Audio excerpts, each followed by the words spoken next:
Everyone, आज के इस वीडियो में हम सीखेंगे रिपीट एडमिशन एंट्री कैसे करेंगे। रिपीट एडमिशन क्या है? फॉर एग्जांपल, अगर किसी स्टूडेंट ने एक बार एक कोर्स किया है और वापस से वही कोर्स उसे दोबारा करना है, तब हम उसे रिपीट एडमिशन कहेंगे। तो वो एंट्री हम वैल्यू कोर्स शीट में कैसे करेंगे वो हम स्टेप बाय स्टेप इस वीडियो में जानेंगे। तो सबसे पहले मैंने यहाँ पे शीट ओपन कर ली है। फॉर एग्जांपल, डेनिशा ने आगे 3 कोर्स में एडमिशन किए हैं, mid brain, table mastery and public speaking.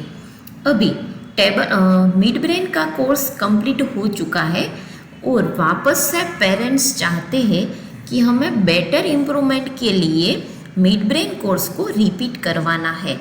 तभी हमें वापस से एक फॉर्म फिलअप करवाना है। एक चीज़ खास ख्याल रखना, जब भी पेरेंट्स एडमिशन करवाते हैं तभी हम फॉर्म फिलअप करवाएंगे, लेकिन एंट्री हम अलग अलग लाइन में नहीं करेंगे। जो ऑलरेडी हमारे पास एक रिकॉर्ड है पर्टिकुलर स्टूडेंट का, उसी रिकॉर्ड में ही हम अपडेशन करेंगे। तो यहाँ पे हम देखेंगे मिड ब्रेन में एडमिशन रिपीट करवाना है, तो पहले हमें जो मिड ब्रेन का जो भी सेक्शन है वहाँ पे आ जाना है। जैसे कि यहाँ पे, तो यहाँ पे हमें दिया है रिपीट एडमिशन MB, तो सिंपली यहाँ पे 1 लिखेंगे। फिर रिपीट D, यानी कि रिपीट एडमिशन कौन सी डेट को उसने लिया है वो डेट हम यहाँ पे मेंशन करेंगे।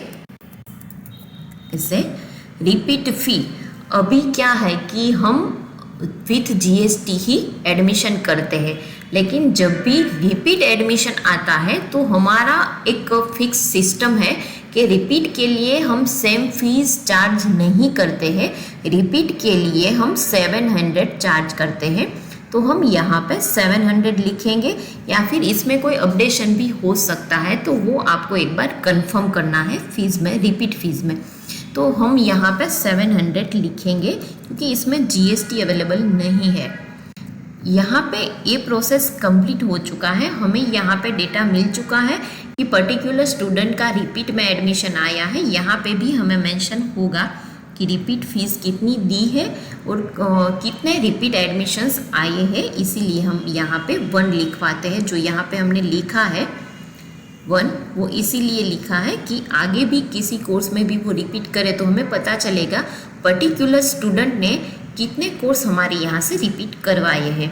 और यहाँ पे टोटल एडमिशन, जो फ्रेश एडमिशन पहले किए थे वो और रिपीट टोटल कितने एडमिशन्स बच्चे ने किए हैं वो यहाँ पे टोटल होके आ जाएगा और टोटल फीस उसकी यहाँ पे आ जाएगी। तो ये देखो, जो उसकी फर्स्ट टाइम जो फीस पे की गई थी वो यहाँ पे है, और जो रिपीट एडमिशन में जो फीस पे की गई थी वो यहाँ पे मेंशन की है। यहाँ तक तो आपको क्लियर हो चुका होगा। अभी आगे हम देखेंगे, आपको एक क्वेश्चन रहेगा कि बैच स्टार्ट करनी है तब रिपीट में हम एंट्री कैसे करेंगे, क्योंकि ऑलरेडी यहाँ पे उसने फर्स्ट टाइम जो मिड ब्रेन की एडमिशन की थी उसका प्रोसेस यहाँ पे मेंशन किया है। हमने लास्ट में देखा था, इस बैच को हमने डन कर दिया था। तो सिंपल क्या करना है आपको, यहाँ पे आना है। बैच नंबर ऑलरेडी 1 है जो पहले उसने कंप्लीट किया है। अभी वापस हमने दूसरी बैच में बच्चे को एनरोल किया है, दैट इज़ बैच नंबर 5। तो यहाँ पे हम स्लैश करके 5 एंटर करेंगे सिंपली। फिर जो लास्ट बैच स्टार्ट हुई थी उसकी डेट यहाँ पे मेंशन है, लेकिन अभी जो दोबारा जो एडमिशन किया उसकी डेट जो भी है वो हम यहाँ पे लिखेंगे ऐसे। अगर यहाँ पे आपको डेट प्रॉपर नहीं दिख रही तो आप यहाँ से भी देख सकते हो। जिस भी कॉलम में आपको वैल्यू बाहर से नहीं शो कर रही वो आप यहाँ पे जैसे ही यहाँ पे फिल पे क्लिक करोगे सेल पे, तो यहाँ पे आपको उसकी वैल्यू शो करेगी। सेम यहाँ पे टाइम को भी हम एंटर करेंगे। फॉर एग्जांपल, अभी जो बैच स्टार्ट हो रहा है वो 11 से 1 का टाइम है, तो हम ऐसे मेंशन करेंगे। अभी मेन चीज़ यहाँ पे है स्टेटस। तो स्टेटस में तो हमें एक ही ऑप्शन दिया है कि हम कोई भी एक ही स्टेटस यहाँ पे रख सकते हैं, तो वहाँ पे एंट्री कैसे करेंगे। तो यहाँ पे जो हमारा बैच नंबर 1 था वो ऑलरेडी कंप्लीट हो चुका है, इसलिए हमने डन लिखा है।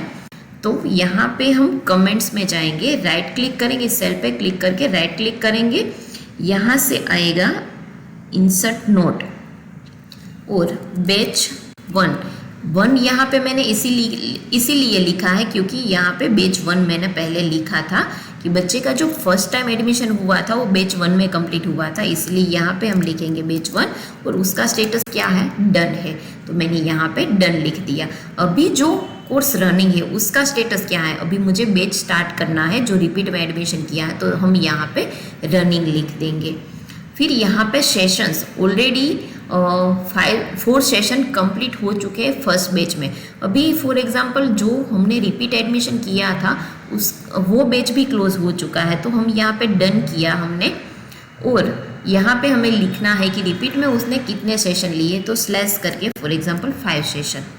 Same is it is first जब उसने एडमिशन किया था उसे सर्टिफिकेट दिया था या नहीं, तो सेम हम एंट्री करेंगे 1 में, यस। तो हमारा जो कमेंट में जो भी डेटा है वो फर्स्ट बैच रिलेटेड है और अभी जो हमें शो कर रहा है वो सेकंड बैच रिलेटेड है। फॉर एग्जांपल सेकंड बैच का अभी हमने सर्टिफिकेट नहीं दिया क्योंकि पेरेंट्स मीटिंग में नहीं आए थे, तो हमने यहाँ पे सिंपली नो कर दिया। तो आप देख सकते हो कि आपको यहाँ पे मिलेगा कि यश लिखा है, मतलब कि बैच 1 का सर्टिफिकेट दे दिया है, बैच 2 का अभी हमें पेंडिंग है, मतलब कि बैच 5 का जो सेकेंड टाइम उसने रिपीट में लिया था। बस इतना प्रोसेस आपको रिपीट एडमिशन में करना रहेगा। आई होप कि आपको क्लियर हो चुका होगा। So thank you very much. और हाँ, एक चीज़ एक है कि यहाँ पे जब भी आप बैच स्टार्ट करोगे तो आपको यहाँ पे फॉलोअप्स ऐड करने हैं। जैसे कि आपने मिड ब्रेन के लिए कॉल किया है पेरेंट्स को, तो फर्स्ट ऑफ ऑल हम यहाँ पे MB लिखेंगे और पेरेंट्स को कॉल किया है, बैच फॉर एग्जाम्पल संडे से स्टार्ट हो रहा है, तो आपका बच्चा इस टाइम में आ पाएगा या नहीं, जो भी हमने कन्वर्सेशन किया है और पेरेंट्स ने हमें जो भी रिप्लाई किया है वो हम यहाँ पे मेंशन करेंगे। फॉर एग्जांपल पेरेंट्स ने कहा अभी बच्चा आउट ऑफ सिटी है 1 वीक के लिए, तो अगले सेशंस में आना पॉसिबल नहीं होगा, तो हम सेकंड सेशन से ज्वाइन करेंगे।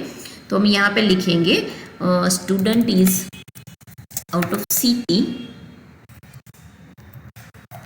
for a week, so will